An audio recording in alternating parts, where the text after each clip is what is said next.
Well, good morning, and thank you very much for joining us. Hope you had a great weekend. Okay, beginning, sharp. The other thing that's been very, very much in focus in terms of security southwest of the country where we're operating from here is the Lagos-Ibadan Expressway. You no doubt would have been reading news reports that it has become a menace, and the police have taken due notice. They've been meeting the commissioners of police in Ogun and Lagos, and for that matter, what's the other state, or your state? They've all come together and they say we should all go about our businesses without fear. Well, police always say that, and we'll be looking at how did we get to this stage? Because it was supposed to have been better. That is to say, it used to be bad, then it got better, and then suddenly here we are now. It wasn't helped any by the construction work going on along that axis that used to increase normal commute along that route to, up to 3-4 hours, a journey that at best safe driving should maybe take you 60 minutes, maybe 90 minutes because of safe driving. Is now taking up somewhere in the region of 4 hours. So we'll talk about that today with people who keep an eye on these sort of things. And my first guest is Mr. Semiu Okanlawon. Mr. Okanlawon is a journalist. He's a communications strategist, and he used to be the special advisor to the Osun state governor, now editor-in-chief of NPO Reports, NPO being Nigerian Politics Online, NPO, but editor-in-chief of NPO Reports. Thank you very much, Semiu, for coming on the Thank program. you, Uncle Yori, for having me. Really appreciate your making the time for us. You. And we will also be joined by our security and intelligence expert, Mr. Seyi Adetayo. Quite frankly, intelligence doesn't always tell you what they're going to be doing. So he might be joining us in the studio. He also might be joining us via Zoom. We'll wait to see how it goes. But Seyi, it's a very serious matter, a matter of great concern. A UI professor probably was the case that brought this whole thing to the fore, even as every single individual is equally as important when it comes to security. Yeah. But the fact that that professor and some students of a separate university were abducted. The professor is reported to have been released after paying a ransom. Talk me through this situation, Semiu, because I know you have a special, sort of a keen interest on security in the Southwest. Yeah, you see, that interest is not personal to me as an individual. As a journalist. Yeah, we should all be concerned. We should all be worried. And we should all join whatever effort that needs to be put in place to ensure that we come to an end, to see to an end to this shenanigan. You see, the case of the kidnap of Professor Adigun Agbaje, a very prominent professor, prominent political scientist in Nigeria, someone who has been up there, was like what caught the attention of every other person to this menace along that route. But if you remember, things happening in this region of the country, I mean the southwest part of the country, where the Lagos-Ibadan Expressway stands as a very prominent route, is not just starting. We will only be deceiving ourselves to think that this is just something that's starting just yesterday. If we look at it, I mean, some few years back, even along the Ibadan-Ife highway, people had been kidnapped. There were cases of, along the Ilesha/Ekiti axis, there was also a professor who was also kidnapped sometimes about 2017. And there have been a number of cases like this. Yes, a professor is able, because of his network and all that, is able to put everybody on notice that, oh, come on, something is happening to you guys. If you are sleeping, you should stop your slumber. But we've been having this kind of cases all along, but without gaining this kind of traction. Now that we are getting to a point where people are being picked at will, and we know that kidnap cells, kidnap camps are already being set up along this route, then it calls on all of us to really wake up from our slumber and make sure that we put an end to this. When you say kidnap cells or camps are being set up along the way, is this more extrapolation than anything else? I don't think this is an extrapolation. You see, Uncle Yori, if you travel along the route, say Ibadan, Lagos, what actually do you think or do you know is happening 50 meters to the right, 50 meters to the left of the express? You are just driving.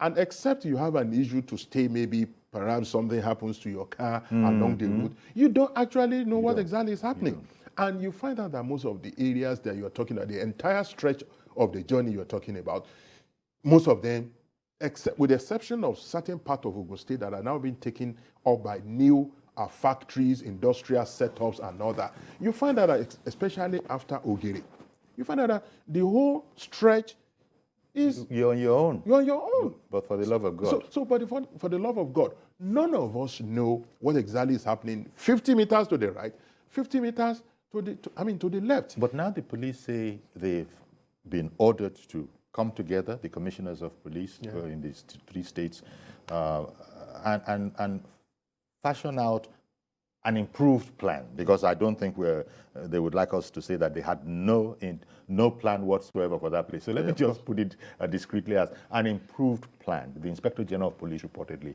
is also interested. Are you optimistic? Because we keep on hearing about not having enough men in the police to do what they need to do globally. Yeah. Do you think? Well, you see, one thing I know about security issues is that, you see, you don't actually expect security agencies to disclose 100% effort that they are making, things that they are doing to ensure that they tackle the insurgent or the kidnappers, whoever are the people behind these menace. But what I'm sure is that the security, the army, a combination of the effort of the Southwest Security Network called Amotekun, the local hunters and vigilantes and all that. I think this is the time for all the agencies to put resources together, put heads together to ensure that, look, that particular all-important route is secured. That is an economic route. You know the number of trucks, trailers that pass through that place every day.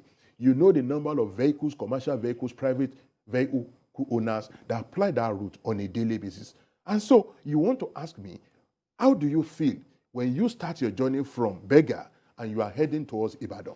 How do you feel when you can no longer say, look, you even want to catch a nap while your driver do the driving now? You can't even anxiety is very high now. You can't even do anything anxiety worthwhile. Is very high now. Within the period you are embarking on that journey. And God be with you should anything happen to your car. Really? So, well, this is the situation. Even though nowadays we have AA, as we also have in other countries, that point about if your car should break down in the middle of nowhere, where in some other areas you can call the AA. I'm not sure. I think that's... Okay, let us just pray that nothing happens to you. I mean, because even the AA itself requires some security. I mean, now I did say, our expert in security and intelligence, I couldn't even tell you if he was going to come on by remote or if he was going to come in person, because intelligence people don't like advertising all their emotions before they come on. Well, I'm happy to say that Seyi Adetayo, Mr. Adetayo, is a security and intelligence expert. He has joined us in person. Good morning, Seyi. But we just sort of made it a bit light there, but it's people have trepidation now. Lagos-Ibadan, it also serves all those going to Abeokuta. That's the word, trepidation. Yes, because they have diverted from the old Abeokuta road into the faster expressway. So even people going to Abeokuta, they make a connection at the Shagam complex. So the point that had just been made Semiu was that nobody knows what's going on 50 meters in on one side, 50 meters in on the other side. And now all the security organizations are saying that they're having meetings, they're rescheduling, re-strategizing. Maybe address that point first, if you will, please. This whole matter about these robbers that are troubling us, these robbers that are troubling us on that particular highway, the authorities have no inclination whatsoever about them. Can that be the case? That is some of the, that is one thing that hopefully you can help us with. Thank you so much. I think now, I've had quite a number of conversations with people in authority over what is going on Lagos-Ibadan Expressway.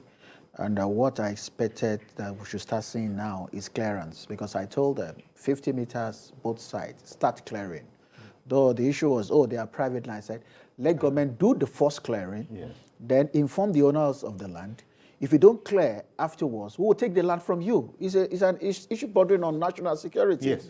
You can't keep bushy places and you are holding onto the land. So 50 meters both sides, clear, so that people traveling can see from afar. And then it will be difficult for someone to actually move and intercept vehicles moving when the distance from where they can hide and where a fast-moving vehicle is. That's right. The first thing. And we have not seen that. Did this idea come about in recent times, or has it been a long... No, just about 4 or 5 days ago or so. Okay, since all of this started. Yeah. I called and I spoke to those in authority that they first need to do that in the immediate. Second thing they need to do is that reach out to the communities. The local government chairman say, in Yoruba land, there is no ungoverned space. No. Because every inch of land is controlled by someone. There is a community. We call it Ileto, Abule, and I've forgotten what Ijebu used to call when you have small hamlets in the farm where there are people. So there are people in these areas.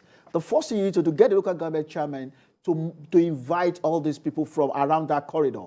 Bring them into the meeting. It's an opportunity for government to employ at least two people from those communities into Amotekun intelligence unit of Amotekun. They don't need to wear uniform. Give them a crash program. What we need you to do is to provide information. These people are not just staying at 50 meters corridor.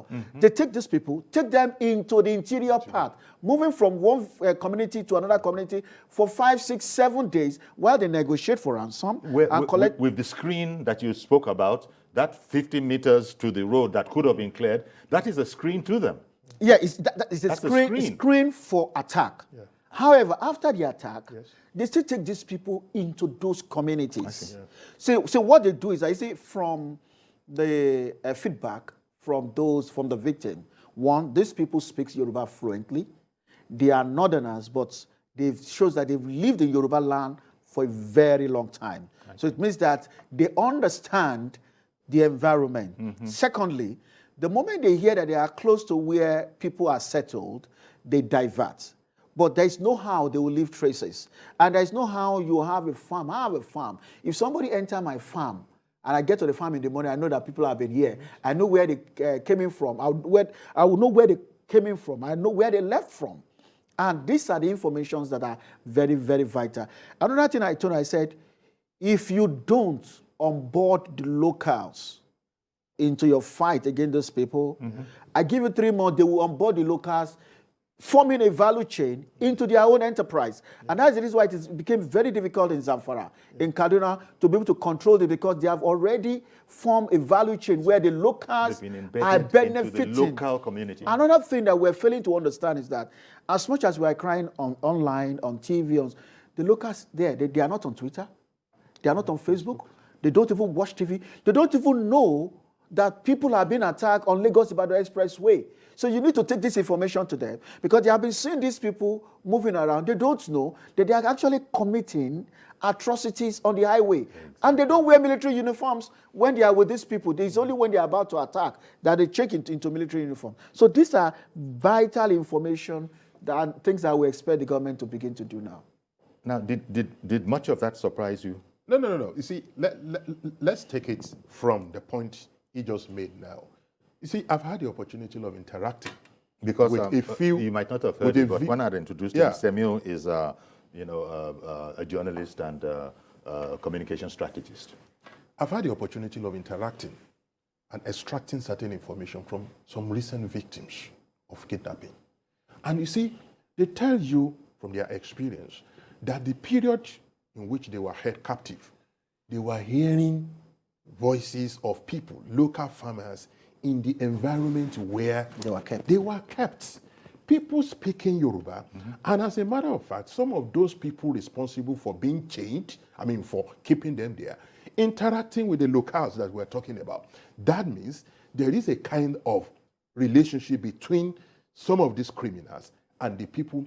But what we cannot determine 100% is, do the locals, do they really know the kind of businesses these people are engaged in? That is the nexus we have to find a way to understand.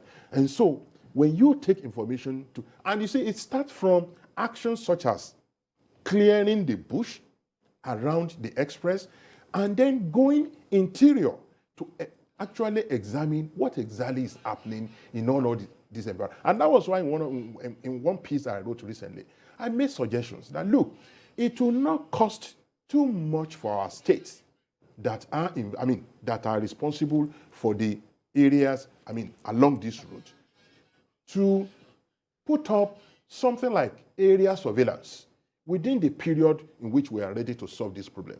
I believe that between Lagos and Ibadan Express, I do not think it would take an helicopter to travel more than, say, 20 minutes, right?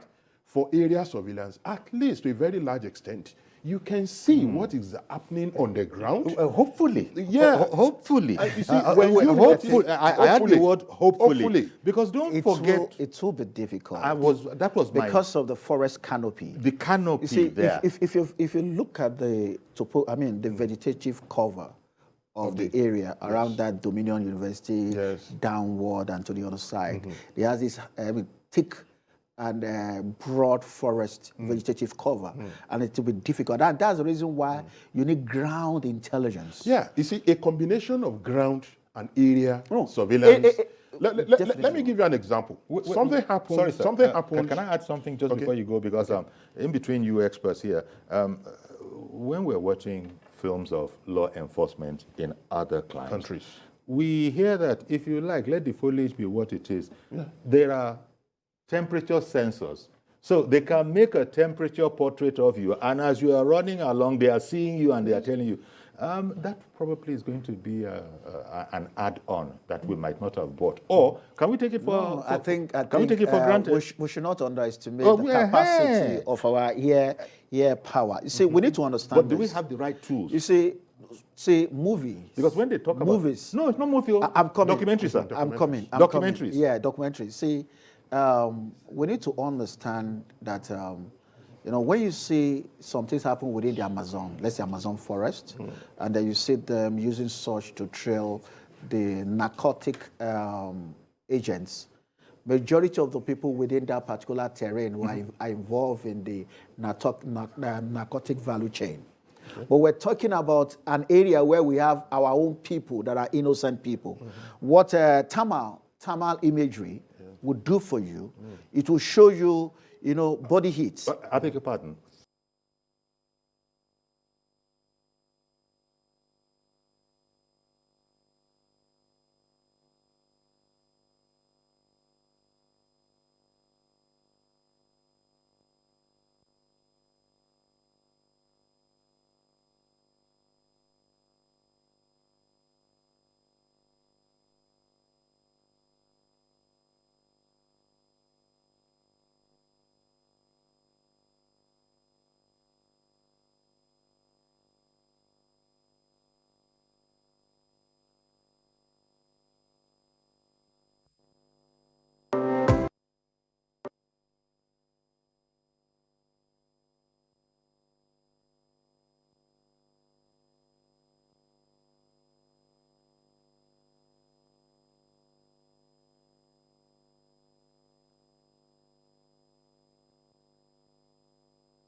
Okay, welcome back this morning on TVT. This morning we're looking at the insecurity, insecurity as the subject matter, and zeroing in on the fact that bandits seem to have made a target of the Lagos-Ibadan Expressway and other highways as well.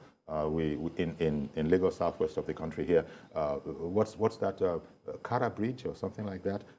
It's as close as that to coming off the no man's land of the expressway, no man's land in quotes. People are still being abducted, robbed in that place.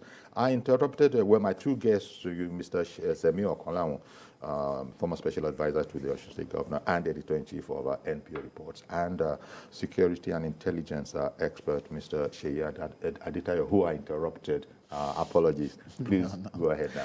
Okay, you see, let me put it this way. You see, we have crops of miscreants or criminals that are just trying to build a base. It's not like we have gotten to Kaduna or Zamfara situation yet. And our concern is that if we allow this to fester for like next 3 months, from one bandit commander, we might end up having up to 10 bandit commander. At that point, any operations that will carry will require all those things that you mentioned. Using thermal imagery, area surveillance. Yes. But it is still at a level where we can nip this in the bud. At a level where all we need right now is what we've highlighted before: clear, the side of the road, engage the locals in that area into a Amotekun, make them to be able to train them on how to obtain information, the type of information you want, and how to communicate the information. Okay. Then prepare your own tactical team to strike. Immediately you have enough information that will show their presence and their movement, where you will be able to, interdict them, and then, so that you prevent an event by being on top of it even before it has happened. So, one second, please. Let me bring in Mr. George, who has been on the line for a while. Good morning, Mr. George. Thank you for calling in. Good morning, Uncle Yori, and good morning to your guests, too. Yes. Good morning. Can you hear me, please? Hello, can you hear me? Yes, we can hear you. Please go ahead. Okay. Uncle Yori, before now, we had been receiving hints that these bad boys were infiltrating the bushes around this Lagos-Ibadan flank. And the government of Ogun, Oyo, and Lagos, I don't think they were in sync with Ondo State. Ondo State appears to be the one that is more pronounced in using the Amotekun outfit. As it is now, it is obvious that they are here. I would like to appeal to Lagos State government in particular.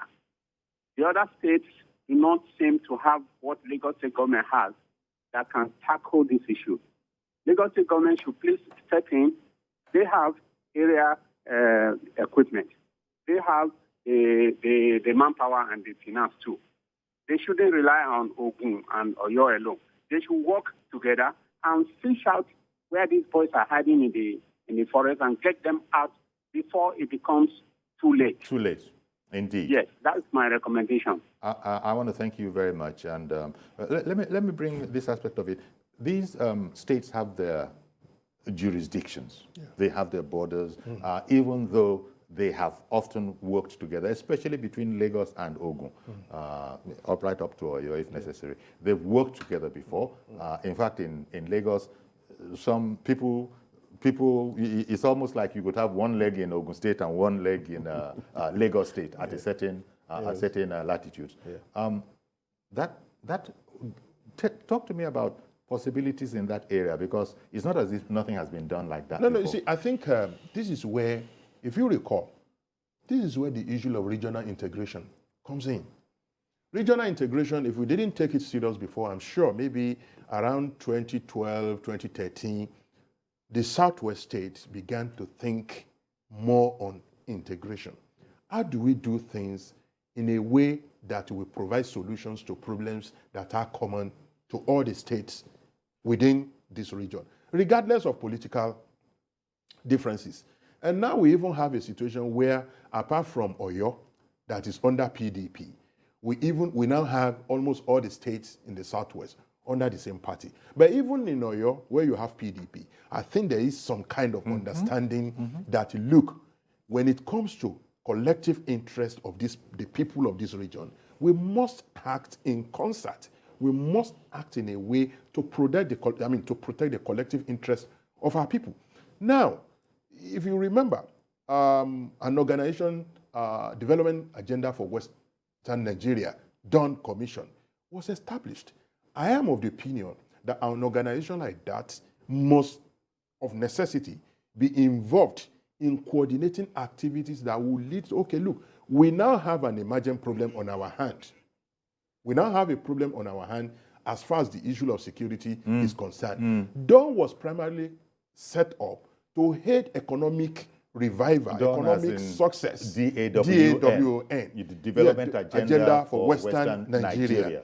It was established to aid economic growth, to harness the economic potentials of this part of the country with a view to aiding the development and progress of our people. But where can you have development of the economy where there is security challenge? Yeah. That is where you have to. So now, coming back to the issue that he raised. Before we come back there, another caller has come on the line. I beg your pardon. Good morning, Ada in Jos. Good morning, Sayori and your analyst there. It's Ada calling from Jos Plateau State. I've seen your headline, that is your topic there, say insecurity on Lagos-Ibadan Expressway. Mr. Sayori, it's not an issue of Lagos-Ibadan Expressway. That's the problem we have in Nigeria. You see, we have given space to them. If we don't have a coordinated, that is the army, the armed forces, or the military, that is the security agencies, don't have a coordinated kind of attack, and then simultaneously, both the north and the south, all at the same time, it will not work. Come all the forests. And then I find it very ridiculous how they will tell us that they will allow non-state actors to be carrying AK-47 and AK-49 or whatever that is there. And then the Amatakun and Brother and the likes of them, they won't allow them. They said they are not supposed to be there, and they'll be doing that. They should work in conjunction with the police when we don't have enough boots on the ground. It's ridiculous. Then the hunters, the vigilantes, you can see how they are just killing them. It's like sending them on a suicide squad. If the vigilantes and the hunters, all those people and all these established security guards, even the private ones, if they're allowed to bear the actual arms and then say this thing squarely, coordinated form simultaneously, I'm telling you, we force all of them out at the same time. But we're just playing to the gallery. A few months back now, haven't you seen there's some little improvement? But because it is done piecemeal, that's why we're having this gap. Then they allow them straight. When you chase them in Zapara, you allow them straight. They will escape and go to Kaduna or any other adjoining state. Abuja, the same thing. It's a threat.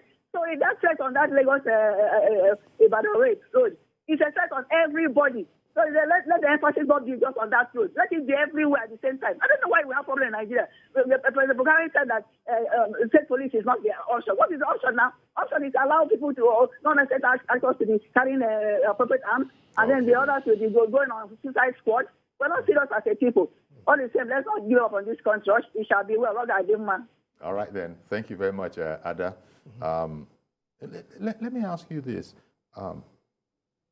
I've heard the police, I've read of the police saying that all local, vigilante or crime-fighting organizations that they sort of they put them in check. And I was reading Gani Adams saying that, look, it's about time that they allowed Amotekun to move in on the area. I mean, does that mean that as it stands now, speaking about Amotekun alone, maybe Ebubuagu is different, they need clearance from the police before they swing into action because it's all about knowing your customer? Well, I think the way... Let me take Yinka from Oyo State, and then you just... Good morning, Yinka in Oyo State.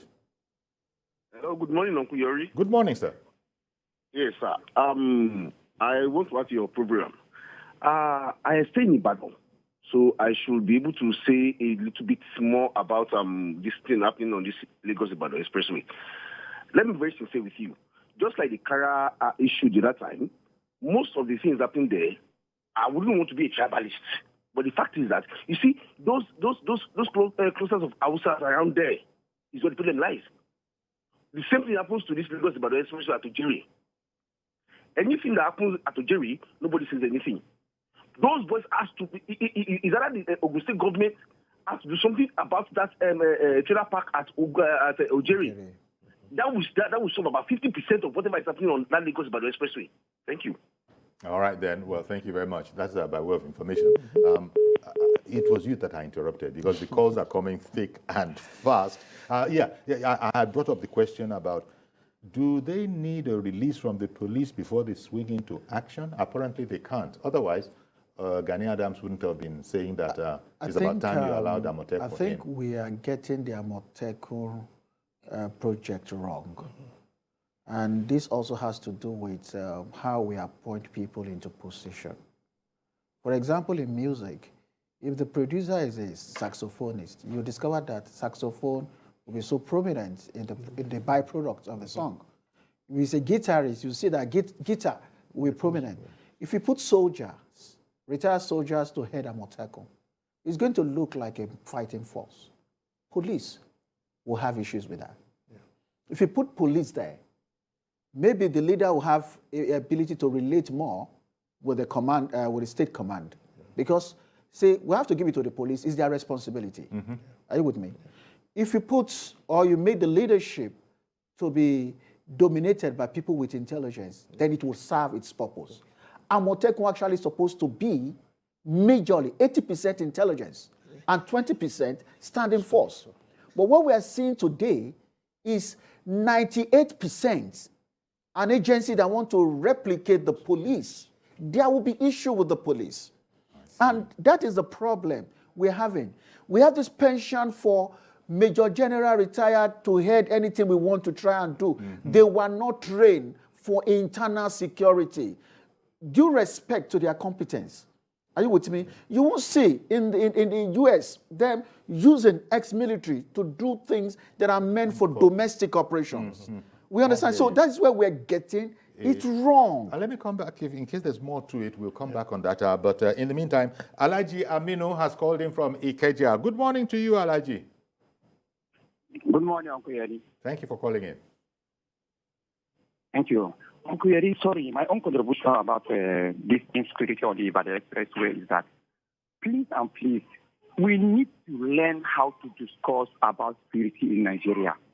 Because I have some way of understanding discussion about security, the way we are handling it in Nigeria. When we are discussing about security in Nigeria, we are discussing it openly for all over Nigeria, all over the world, for everybody to be knowing this. We have our own soft target. Meanwhile, the insecurity, the terrorists have their own soft target to change their own way of targeting people. So, for my own part of view is that this thing, I experienced this in Adamawa State. I'm from Adamawa State, but I'm working in Lagos. I experienced this in Adamawa State. I experienced this in Maiduguri when the time of Boko Haram. When they planned that they want to attack social local government today, if like Nigeria Army take their own way of like the talent, they will transfer to another local government. So when we are to discuss about the Expressway here, we need to be extra careful to discuss about different parts of Lagos again. I'm just saying this thing for everybody like to just reason it very well and think. Because we have issue with our Nigeria police, we have issue with our Nigeria army. Why I'm saying this is that there is some part of insecurity attack that happened in Nigeria that is our security is involved inside the attack. I can even measure a lot of attacking that happened from Damboa to Maiduguri, from Chibok to Damboa. That our security that involved inside the attack. Meanwhile, they put it as the way of the terrorists, they are the one that attack our security. See, we need to learn how to discuss insecurity in Nigeria. We need to learn how to handle our insecurity in Nigeria. Thank you. That's my own contribution, Uncle Eri. Thank you very much, Alhaji Aminu, calling in from Ikeja. There's also the issue, perhaps, of maybe that will be the work of intelligence. Do we actually know who these people are? People are speculating. We are just taking the clues that we have. So I heard people speaking in a certain language, even though they were. All of that is fine by way of preliminary evidence. But are the authorities able to tell us anything? Because when you know the nature of your enemy, surely you can be a bit more effective about it. Yeah, you see, where that becomes very difficult in profiling, I mean, on ethnic basis is this. Nigeria is Nigeria. People can come from Kano, from Jigawa, from Samvara, and live in Ogiri, right? And constitutionally, you cannot stop them. But from accounts of people who have been victims, they will tell you that they will speak this particular language, they speak that particular language. But at the same time, you also know that many of the people that we were talking about, perhaps having spent if a Yoruba man spent a lot of years in Kano, he speaks Hausa fluently. 1 year that I spent in Jigawa State, I picked some form of Hausa language. So if a man that is operating in Yoruba land, perhaps been living in Mowe, Iba for another for the past 5 years, he will be able to speak some Yoruba. And so when you listen to the account of people that have been released, people who have gone there and come back, they tell you that these people, they speak this particular language. And so the profiling begins. But don't let us forget the possibility. Which is not always helpful. Oh, yeah. Is that the point? Crime is crime. See, it is helpful. It is and helpful. I'll tell you why. Yeah, sorry.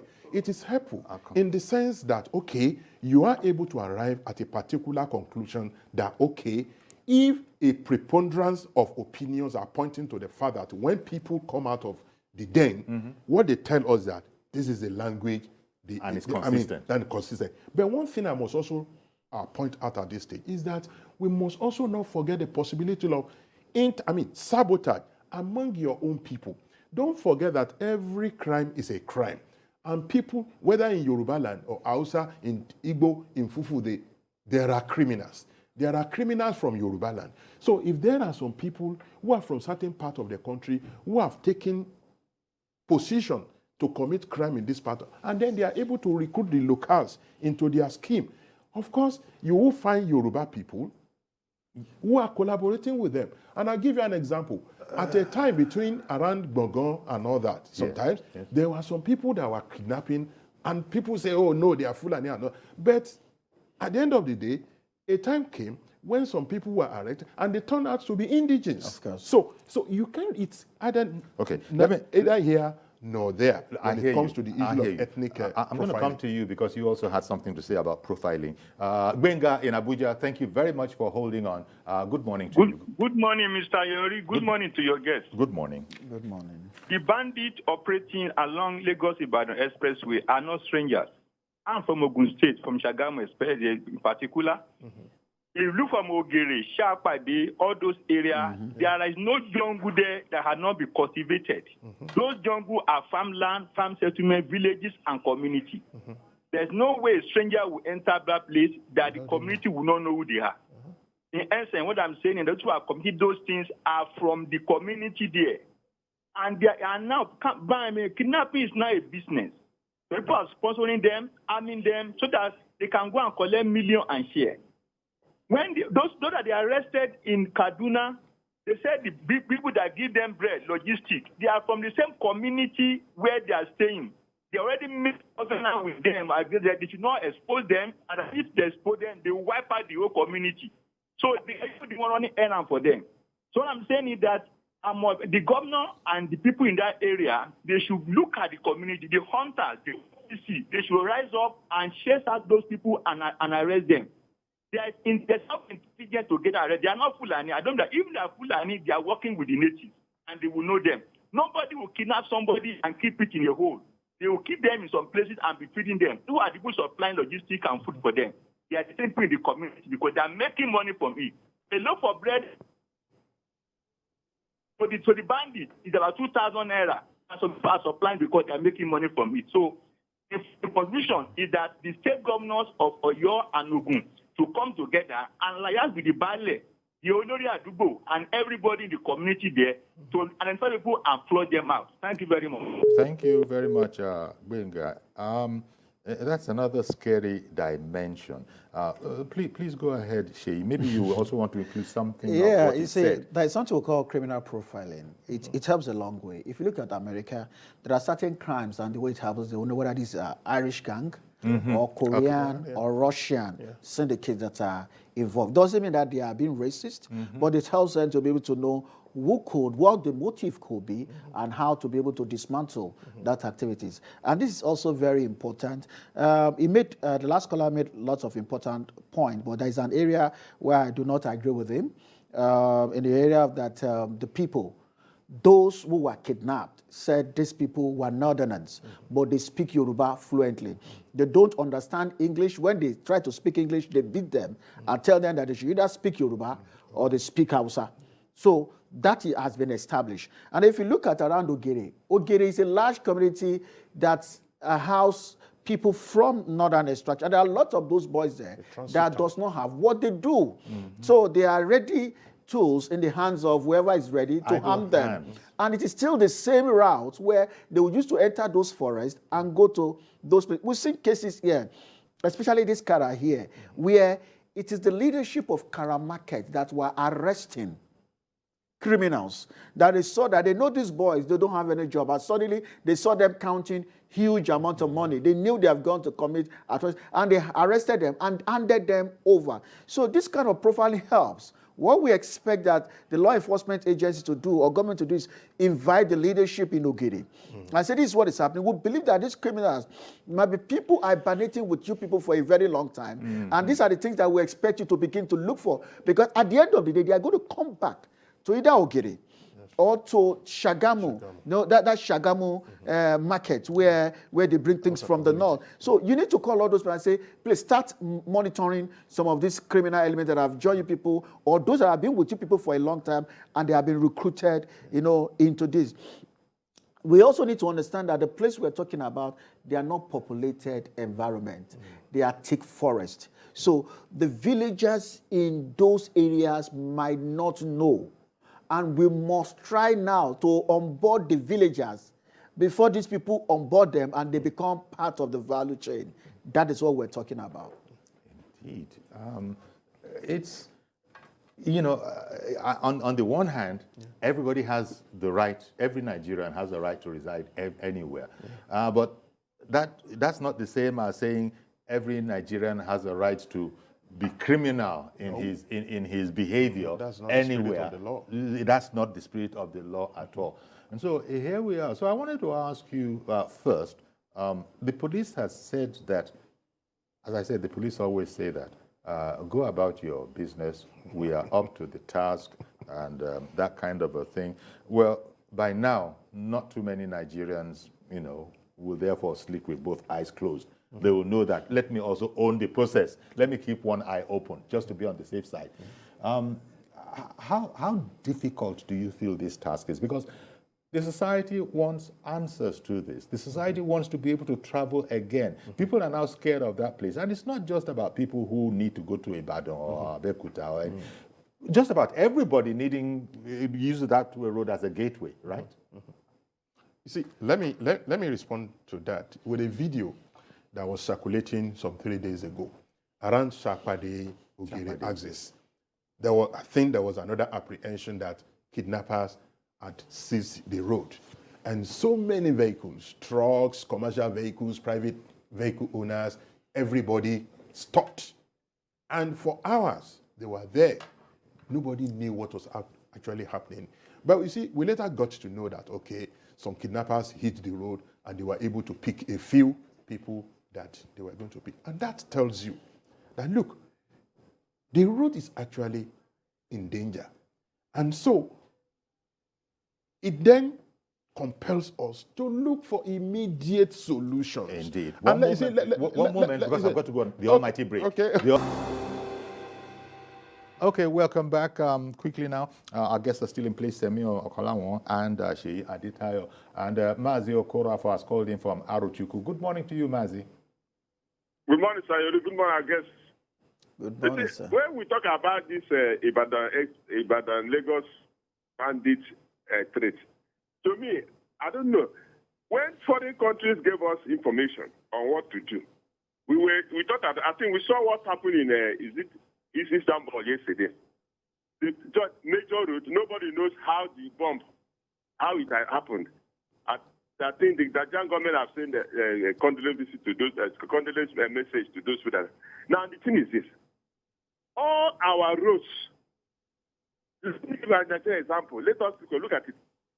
During 1988 and 1988 and 1999, early and middle, that time they were what they call massive armed robbery down east. Let's say, for example, between Ibadan, let me use Ibadan, between Ibadan and Lagos, they were having a military, mobile, and police in one vehicle, properly armed. One group will take off from Lagos. One group will take off from Ibadan. They will come, that one from Ibadan will be coming to Lagos, that one from Lagos will be going to Ibadan. That's how they will be doing 247. Okay, patrolling. And when they were doing that, those things, there was nothing like robbery within the East that time. Okay. So I don't see the reason why the federal government cannot come back with that kind of ideology that happened in that time. Okay, Mazi, thank you very much, Mazi. What Mazi is saying to us is that it's not rocket science, but it can't work. It will lead to massacre. Yeah, exactly. The kind of robbers of 80s, 90s is not the kind of robbers we have now. The kind of weapons available to them then is not. And if they should, they will wait for the patrol to get closer. They will ambush them, kill them, and collect their weapons. Exactly. We need to take the war to these people where they are. It's not just about patrol. Not about patrol. If patrol can solve it, we will have said it here that start patrolling those places. We're talking of big value chain here. Okay. Lots of money. Want to add something to this matter about patrolling? Because they've told us to watch out for that. You see increased patrolling. One important thing we must not lose sight of is this method of the criminals putting on military and police uniform to strike. Yeah. And up to now, no one is talking about, okay, how do you distinguish between criminals who are putting on military and the or real police lawmen uniforms and the real law enforcement agents? Okay, take for instance now, under a situation where even some of our real genuine security men, they even come to the road to come and do some kind of operations without any reliable thing for you to even identify these are men of the Nigerian police, these are men of the Nigerian army. I was wondering about that myself. That's a big problem. That is one thing we must be able to say, look, if I see a policeman or a man in army uniform on the road and I'm driving on the express and I tell myself, okay, these are criminals, it is 50-50. It's either I overrun you or if I overrun you, what if it turns out to be a genuine? Because the uniforms are indistinguishable. Now, gentlemen, we've run out of time, and I think what we've simply succeeded in doing is highlighting the nature of the problem. Yeah. But beyond the statements we've got from the police, not much more to sort of reassure people who use that road that just go ahead and do so. We're not allowed to bear arms. So you're entirely at the mercy of whoever accosts you on the way there. Seyi? Let me just add to the fact that it is not Lagos-Ibadan Expressway. At all. It's not there. The Shapade Road they mentioned is there. The one from Ijebu-Ode to Ibadan is also there. Yeah. So we need to pay attention to all these roads as it is. The police say they have it under control. Well, the criminals are also not sleeping. Yes. I guess we're going to have to leave it there. In fact, I like that. The police say they have it on control, and then we have it on good authority that, well, the robbers and bandits are also not sleeping. Gentlemen, it's with a sense of trepidation that we sort of must bring this conversation, this particular one, to a close, but not the whole subject matter. But I think it's enough to call the authorities to now act. Come together. Much more faster. That's our program. Please join us tomorrow for a fresh